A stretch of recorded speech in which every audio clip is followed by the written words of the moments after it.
Hi everyone, thank you for joining us. Today we'd like to spend some time with you and talk about how the edge breaks DevOps. Before we jump into the presentation, I did want to do a quick introduction for you. So my name is Brad Maltz. I'm a Senior Director of Product Management within Dell. I own what we call the DevOps portfolio, which is really focused around infrastructure as code as well as Kubernetes and containers type of things.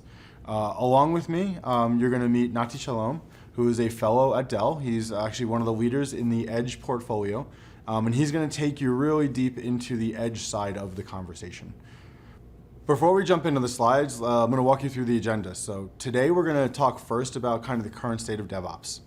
When we get through the DevOps, kind of where it's at today, we do want to walk you through some trends that are emerging now and kind of how those are being talked about. Then we're going to go jump into the Edge discussion directly. So we're going to kind of foray into the Edge, into requirements, understanding of it. Then we're going to move over into kind of the DevEdgeOps side of it, or EdgeOps as we like to call it. We're going to have some demos. We're also going to tie back the DevOps portfolio at that point back into the Edge conversation to really help you understand our portfolio. So with that being said, let's talk a little bit about this current state of DevOps. When we think of the term DevOps, what we're really going after here is an operating model mentality, right? DevOps has been around for a while, probably 15 years or something like that. And it's kind of matured over the years. And where we're finally at now is probably the right spot of where IT operations needs to become more agile as they work with their end users, whether they're application developers, whether they're going to be application owners, business owners, whoever they are. Now, in the world though, kind of customers fall into the spectrum of the way we break it up into 3 buckets. We talk about the first bucket is where end users are never going to do DevOps. Technology is not a business outcome that they really care about, which is not common, but it happens. That means they're very happy with their servers and storage and more of a traditional way of thinking about IT ops. On the other end of the spectrum, we have these folks that we call kind of the DevOps elite. These are the folks that have basically been working on building their own clouds. They have well-skilled, well-staffed organizations that are writing all the automation code, they're building the platforms, they really are building their own cloud, and they can work across a multi-cloud space. But then there's everybody else in the middle, and this is where a lot of people fall. It's kind of anywhere from what we call the DevOps beginner space all the way up through the DevOps scaling. People are either starting to learn Kubernetes, they're starting to play with Ansible and Terraform, maybe they did a little Puppet and Chef back in the day, and they're trying to understand how that impacts their business and IT operations. Well, as they move up the stack, they start to say, hey, these things are important, they're strategic to us, but how do we scale them? How do we start to build our platform internally where we can apply some of the principles around kind of the golden path, where you put some guardrails in place for your end users to make sure that you really can deliver well thought out outcomes. Now, the other piece of this is when you think about DevOps, kind of the folks in the DevOps space tend to be these jack of all trades, master of many, as we call that. And that means they need to understand everything from infrastructure to automation orchestration, all the abstractions, all the way up through developer pipelines and developer tool chains. There is a lot of stuff that in the DevOps space people need to understand, which is also why it's sometimes really hard to find enough people to help kind of build out your organization. Now, with that being said, now that we've kind of defined DevOps, the world around us at this point is really driving a bunch of shifts, and it's forcing these operational transformations. First up, the introduction of Kubernetes and the success of Kubernetes has now started to match what virtualization has been doing for years. And what that means is, if you in the industry have been virtualized for years, you also are going to have to pick up Kubernetes and container management over the next few years as well. You're going to have to manage them side by side. How do you automate and operate more of that kind of DevOps mentality, but across both abstractions and both platforms? Problem number 1. Problem number 2 is the public clouds did not help us. They delivered a developer experience that now a lot of our end users have gotten so used to, they're starting to ask us in IT and DevOps how to deliver that same developer experience from within the enterprise. Another problem everybody out there is dealing with that we actually are going to try to help over the next few years. On top of that, the term platform, it's really proliferating and it's getting utilized way too much. So we got to figure out, how do you take all these different platforms at all these different levels, and how do you integrate them to make your own platform? And that really should be your end state that you're really trying to get after. And the last part of this, and this is something very near and dear to Dell, is that this multi-cloud thing is real, right? Multi-cloud by default is real. And what we mean by that is people don't always consciously end up in a multi-cloud space. They start with Amazon, they have some on-prem, somebody goes to Azure and spins that up, and you end up with 2 or 3 or 4 operating teams behind the scenes dealing across multi-cloud. And that's not by design, which is actually a hard thing to deal with. So how do you actually start to get ahead of that, be more proactive in how you operate and manage across a multi-cloud space, including edge? Now, the last part of kind of this major shift is the fact that, guess what? Things like edge are real now, right? We've been dealing with data centers, we've been dealing with the public cloud for forever at this point. But what's happening is the introduction of the edge and some of the economic things around us that are forcing people to rethink owning real estate is pushing them even into colo conversations. So now you have colocation, public cloud, you have on-premises data centers, and you have the edge. And how do you lifecycle manage across all 4 of those in that more automated DevOps way? So this is really kind of what's happening around us right now. When you think about making DevOps successful, there's a few different things you need to think about. First off, you gotta focus on configuration and lifecycle management. That's kind of the bread and butter of what the DevOps space really has been driving towards. Application and infrastructure level config and lifecycle management. Second of all, I've mentioned this already, you gotta think about, what does the platform mean to you? How do you develop the platform for your business utilizing other platforms and technologies and tools out there? Now, to be able to get to that platform, you need to understand your use cases and requirements. How do you actually map out what your end users need, what the business needs, define them in that use case mentality? And as you're doing that, you should think about how you define the standards behind those use cases. So between the use cases and the standards and the requirements, that feeds into kind of your platform that you're actually working on developing. And then the other thing is, how are you going to handle all of the complexity? And to be successful, you need to abstract complexity away. And this is around the developer experience. How do you deliver a much more seamless developer experience so that people don't have to learn all what I call the nerd knobs under the covers, that they really are more at the higher level catalog experience? A lot of those are factors to help you kind of drive DevOps to be way more successful. Now, with that being said, let's kind of jump forward a little bit. I want to look forward over the next 1 to 3 or 4 years, right? In this space, there's 4 major trends that are really popping in. First of all, there's this concept of GitOps. We mentioned lifecycle and configuration management. Well, a lot of times when you're doing that, we used to write scripts, and then we used to have playbooks, and that was the more traditional way of doing it. The introduction of GitOps means that you can actually codify the versioning control of all of your systems within Git and have other systems such as Argo CD monitoring those Git repositories. And as you make the changes in the Git environment, the tools like Argo are actually helping to drive change on the other side of it to make sure things come up to the right versions. Very important technology concept within the industry that's going to help people really scale up their platforms in the future. Next up is this emergence of platform engineering, right? When we talk about DevOps, tons of titles: SREs, automation engineers, infrastructure automation folks, DevOps engineers, tons of them. The newest one's platform engineer. And where this is really emerging from is the notion that in DevOps, a lot of people focused on the pipeline, the CI/CD side, the developer tooling. What we're really looking at here is, how do you bring the IT folks along on the journey? How do you take infrastructure things like storage and server and network and operating systems and abstractions, and how do you build more of that platform around the IaaS and the CaaS and PaaS, the platform as a service and the container as a service mechanisms? That's where platform engineering is really emerging, is pulling the IT folks along for the ride. On top of that is cost optimization. So we're seeing this huge surge in FinOps across public cloud, on-prem, all over the place, including the edge. And the notion is that as you lifecycle manage all your infrastructure assets and your applications and whatnot across the deployment scenarios, you want to start to understand the cost. When I decide to deploy an app or an infrastructure resource to a certain deployment location, is that the best spot from a cost perspective based on my requirements? FinOps introduces the procurement cost side of the equation into the automation workflows to make better informed decisions about workload placement in the future. And the last thing is, of course, security. We can't forget security. But the alignment to DevSecOps, it's not really a fad, it's not a trend. It's something that has to be pervasive in everything we do. And you're going to see security getting embedded way more going forward. From the concepts around zero-touch provisioning through zero trust, all these things start to actually pull in the security angle of the discussion.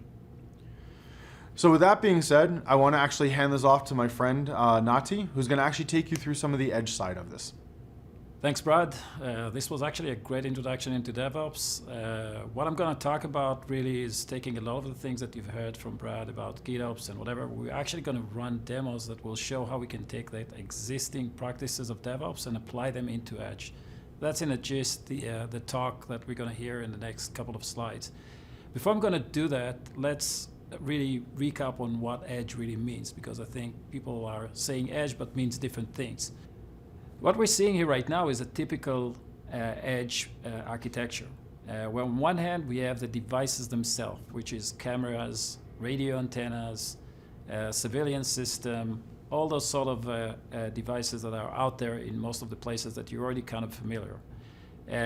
Those devices are usually connected to some sort of a store or closed data center or rack, and then they stream out data into some sort of a central data center. Usually it's a cloud, whether it's a private cloud or public cloud. This is where a lot of this stream of data is being ingested and then being used to create some sort of insights and things that will enable the business itself to actually use the devices themselves. On the other side, we see the operator. The operator is really responsible for managing all those edge devices and all those edge data center, which really means that it's provisioning of those applications in those edge devices, doing day-to operations, drift management, upgrade, installing of new application, introducing new devices into the system itself. So there's a lot of that operation that needs to happen in that place. On the right side, we could see a list of solution providers. Those are usually the vendors that develop the actual solution. Again, a civilian system or an edge platform. We see a list of them starting from Telit, Litmus, PDC, Deep North are some of the examples that we already integrated with. The common thing is that they look at Edge as a cloud. So they basically develop solutions that are software that runs both on the edge and on the cloud itself and produce specific type of data stream for specific type of applications. The administrator on the left-hand side is the consumer of those solutions. So it's going to use those type of solutions and basically operate them. So those are the two personas, and I'm going to talk about how those two personas fits into this Edge Ops type of world. Before I'm going to do that, let's take a deeper dive into what do we even need a platform for dealing with Edge. Why can't we just use the same tools that we're using in the cloud in DevOps, in type of environment that are basically Edge? I would touch on two things that I think are something that people usually miss when we talk about Edge. The first thing is the diversity of devices itself.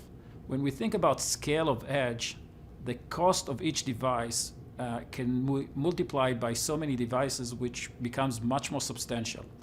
That's why we're seeing continuous diversions of devices that are popping up every time with different form factors, with different vendors.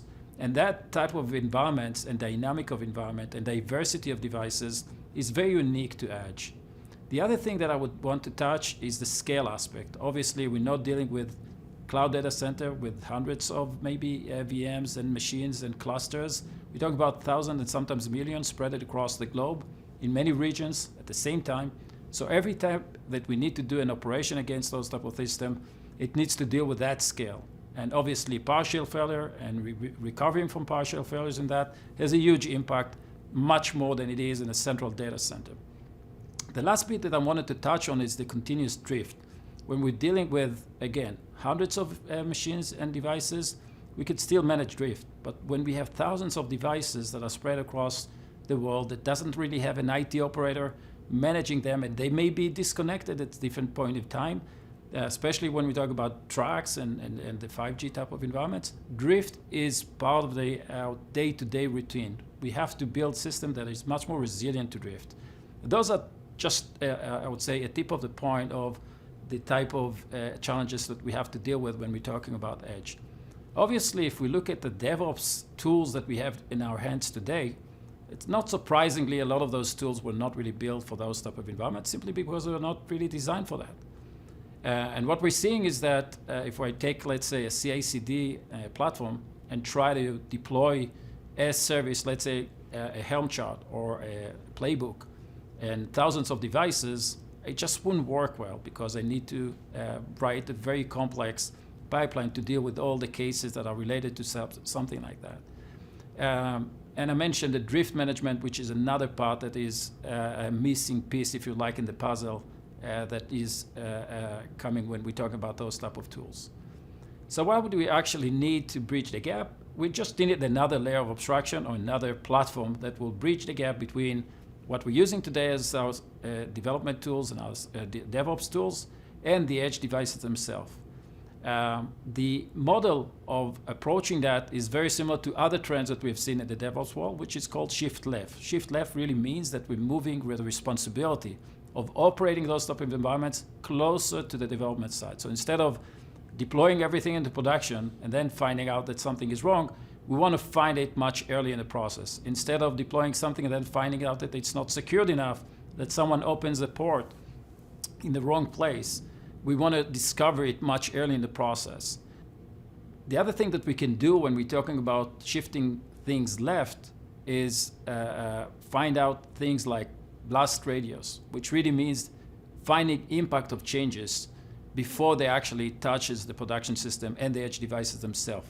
Those are things that we can do when we have a plan, when we have a template that defines the actual deployment that we're going to do, and therefore we can scan it and validate that it can actually work in the right way, in a secured way, before it touches production system. And that is a very unique thing that we can actually do when we're shifting left and moving to more infrastructure as code type of models when we deal with edge. And that's the whole idea of edge ops, really bridge that gap, and on one hand provides developers with an API that will enable them to access edge devices just like they do with any type of cloud resources. On the other hand, it covers all the aspects of scale and policy management that I mentioned earlier that are gaps that has to be dealt with. So with that, I wanted to introduce you into the Dell Native Edge, which is a specific implementation of Edge Ops platform. In a nutshell, think about it as the following. I want to get to the point where I plug in a machine into a store or into a truck, plug it into the network, and it becomes part of my cloud. That's, I would say, step number one. The next thing, I want to be able to operate on that device, as I mentioned earlier, as if it was just another resource on the cloud. So that, in a nutshell, what the goal of the platform, in this case Native Edge, really does. It deals not just with a zero-touch provisioning, which is really the ability to plug in that devices, make it as a cloud resource and provide the dial tone to access it.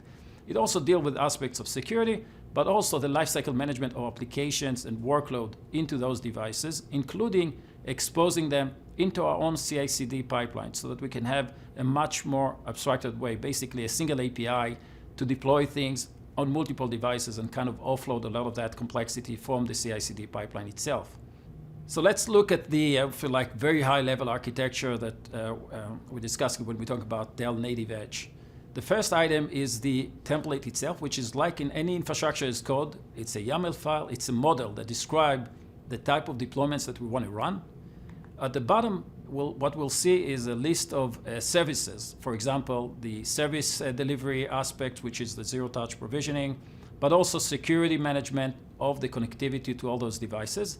At the bottom, we can actually see multiple type of resources that we're going to manage. The one thing that I think is obvious is all the edge devices coming from Dell, that I would say pretty obvious. The second part is dealing with what is called external environments, which are basically our existing data center. Most of the edge environments are brownfield and not greenfield. So whenever we come to environment, we don't really expect that everything would be new. We expect that there's going to be something out there, and therefore we have to cater to that, and we have to have a way to manage existing devices alongside new devices that are coming and more modern devices that are coming to the environment itself. The last point is obviously the cloud. In many cases, the data gathered from those type of devices will go to a cloud, so we have to have a way to manage those cloud resources, and the idea is to do it in an end-to-end kind of fashion, so that from an operator perspective, I don't have to treat the edge devices in different set of tools and different type of operational model to the way that I'm dealing with the cloud resources. I want to have an end-to-end automation of all of that.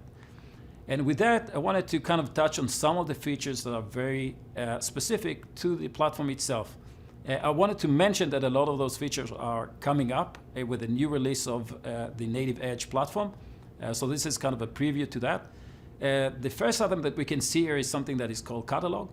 For the persona of the operator, it really provides an access to the solutions, the PDC of the world, the Telit of the world, the Deep North that I mentioned earlier, and really provides them the ability to do a click through kind of operations and deploy an entire solution into the SAC itself. For the actual solution providers, it provides a library of resources that will enable them to build solution into that platform in a much simpler way. It's built in such a way that will enable them to use existing resources like Terraform modules, Ansible playbooks, and not really reinvent the wheel. So if they already built some automation in place, we can import it into the system almost as is and run it through the platform itself. You don't have to rewrite those things into the platform and kind of deal with the platform in a proprietary way. The next level is that we wanted to really make that development process much simplified. So we added something that is called Composer. The Composer really allows you to do drag and drop type of experience and getting the resources and stitching them together into something that is called a plan.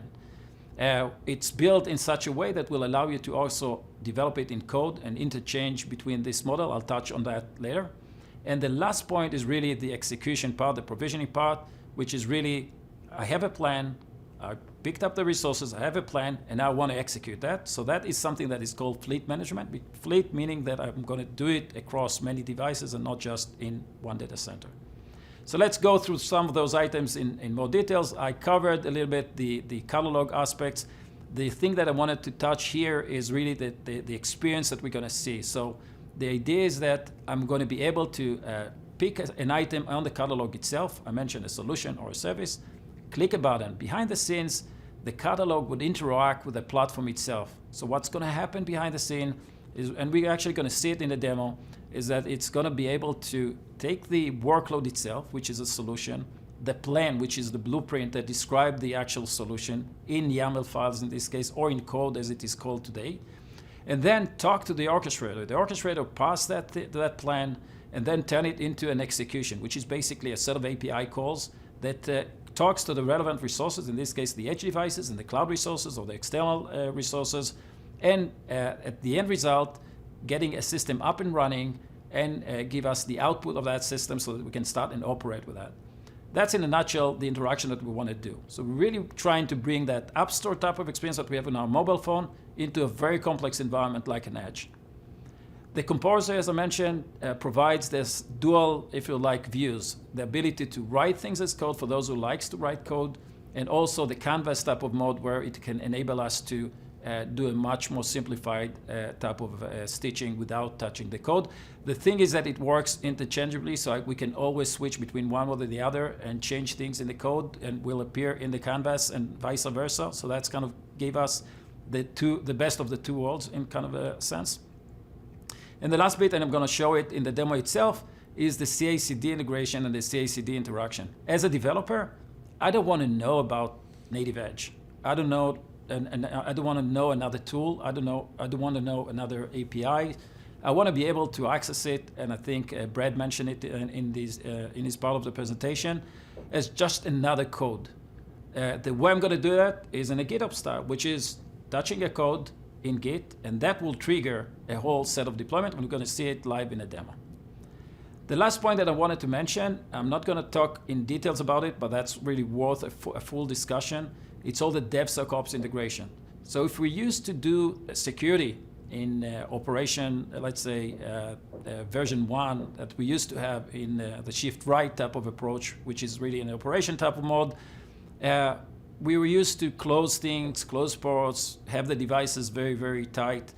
In this case, we're able to run on the actual plan, as I mentioned earlier, and find out first in the development side whether the port was open in the wrong place, whether the cost of operating it would be too high, and really expose that data to the operator before it hits the production system, before it hits the devices themselves. And we could also do things that are more policy driven. So we can be much more smarter on the way we operate our system because of that ability to run things as code, because we have the entire plan in our hands at the development state. And with that, I wanted to run a specific example that I think will illustrate all of the things that I mentioned verbally. I'll use a Kubernetes example, which is K3s, and then we're going to install on that Kubernetes example a storage service, which is called Longhorn. We're going to run it on 3 nodes that are spread across multiple regions. One of them is in Austin, the other one is New York, the other one is San Francisco. And we're going to see how the developer can actually use the GitOps operation that I mentioned earlier and Brad mentioned in his call to execute those type of systems, and how much a lot of those details is going to be abstracted for the developer itself. I'm going to drill down kind of behind the hoods to show you how things are done and show you visually how it's being executed. But note that the developer doesn't need to see any of that, and neither the operator itself doesn't need to see any of that. It's really here for the demo itself. So we're going to go through this process, and we're going to start with this map view where we can see 3, if you like, points that are marked with blue, which means that we have sites that are already provisioned with the devices themselves. Someone already shipped those devices, plugged them into the network, and now they're available. That's why they turned blue. There's another one turned gray, which means that it's not yet provisioned. It's their plan to be provisioned. The next thing, we're going to see the plan. The plan itself would say, I want to provision a 3-node cluster of Kubernetes on those 3 nodes. Now note that I only need to do 1 click of a button or 1 API call to provision those 3 clusters. There's going to be a lot of things behind the scenes that is going to happen to actually make that plan executed. Network setup, storage setup, etc. The way I'm going to trigger that operation is not through a UI, but actually through Git, as we mentioned earlier.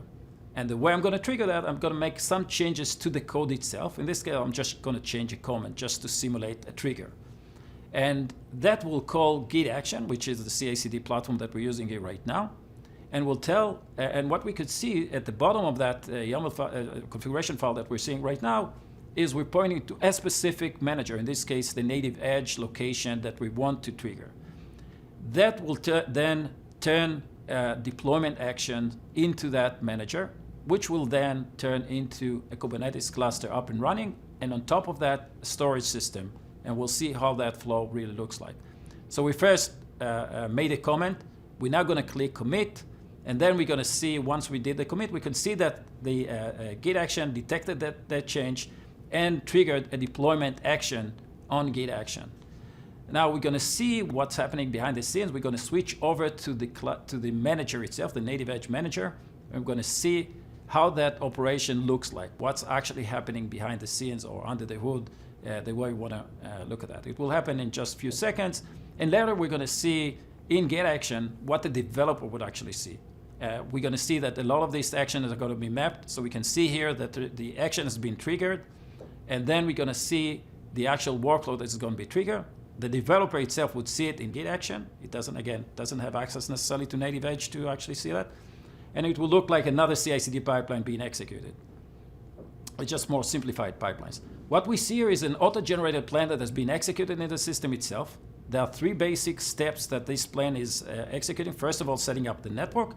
And then we're going to deploy a node in the cluster in each of the locations that I mentioned. San Francisco, Austin, and New York. And the last bit that you see here is installing the storage on that environment.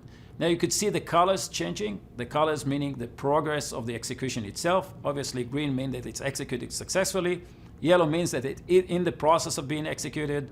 And obviously, once it's been executed, it will turn green again. And white or gray means that it's in the plan to be executed, but not yet in the process. We're going to switch over to the developer view. We're going to see, again, this progress being exposed to the developer, again, just like you would see it in any type of CI/CD pipeline task that is custom to. Nothing is different from his perspective. Again, the fact that there is Cloudify behind the scenes, in this case, native edge behind the scenes, is completely transparent to him. And later, we're going to see how all that turns into a full up and running environments, again, without any need to do type of interaction. So let's see a little bit of what happens when we actually click on that deployment and did this execution. What we can see is that there is an entire workflow that is much more complex. Again, the network setup, the storage network, the Kubernetes deployments, setting it up on 3 locations, and then deploying the storage on that system. Let's see how that storage system looks, and let's see that it's actually running. And that's something that I wouldn't take as an obvious thing, because there's a lot of things that needs to be automated around that. How do we know that where that storage is running? This is something that we're going to pick up from the output of that deployment. So we can have a click of the URL that is basically the output of that deployment, and we can see the Longhorn dashboard that shows us that it's actually up and running, and we can see the state of that system, etc. With that, I wanted to really touch on the last slide of that, really switch over not just to a demo, but real life application. This was actually taken from a retail type of edge application, edge solution vendor that we've been working with. The solution itself has cameras that are spread across multiple stores, actually thousands of stores, and in different regions. Some of them are running in the public cloud, some of them are running through a data center that is VxRail running on the private data center. And you could see each store belongs to a certain data center, so it's multiple cluster type of deployment.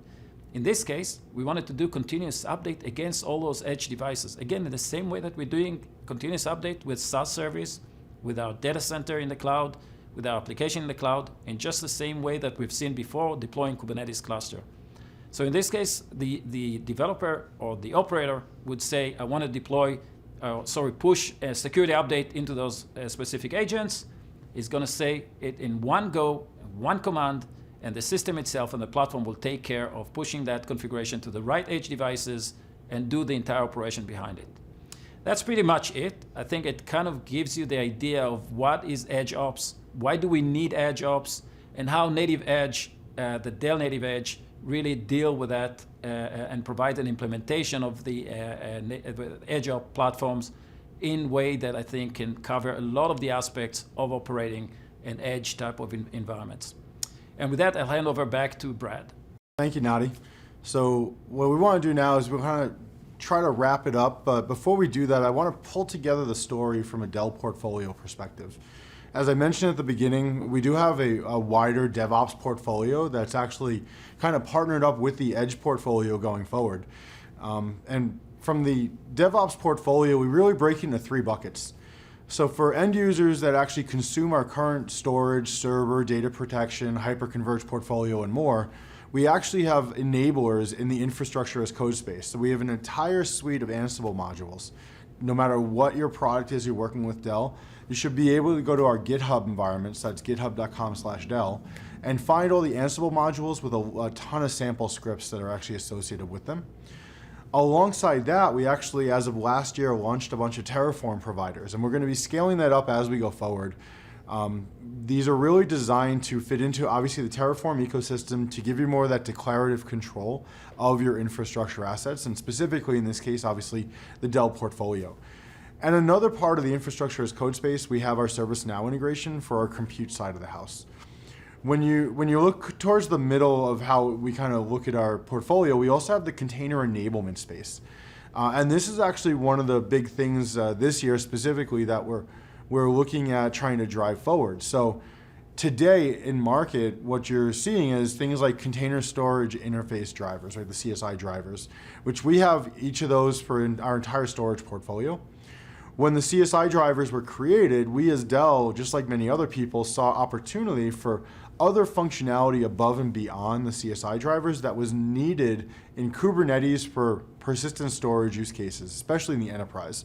So we developed what we call the container storage modules. Those are, again, also available through open source. You can find them within our GitHub environment.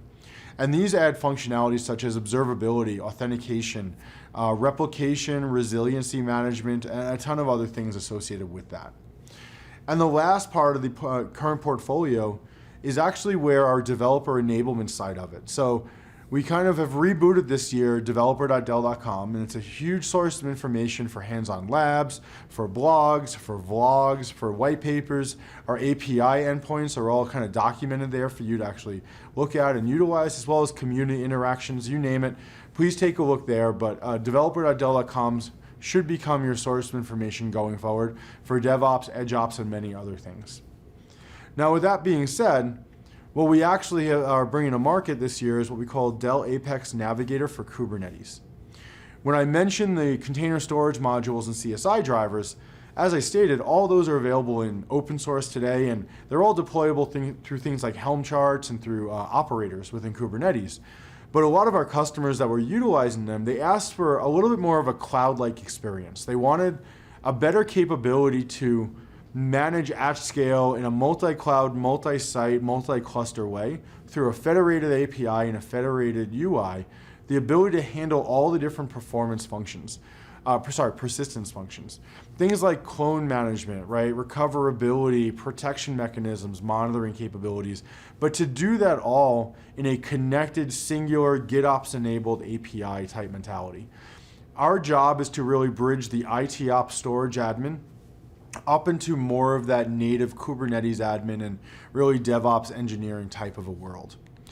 And in doing that, by trying to bring these teams together, we're designed the platform really around all the different end users. We designed it for folks that are a little bit more traditional, wizard-driven, UI-driven folks, but we also designed it around the API-centric folks that actually do live in Ansible and Terraform and really want to work together with the other end users. And our goal is to drive more automated workflows to really give you that frictionless experience when you are managing Kubernetes at scale with persistent volumes in mind.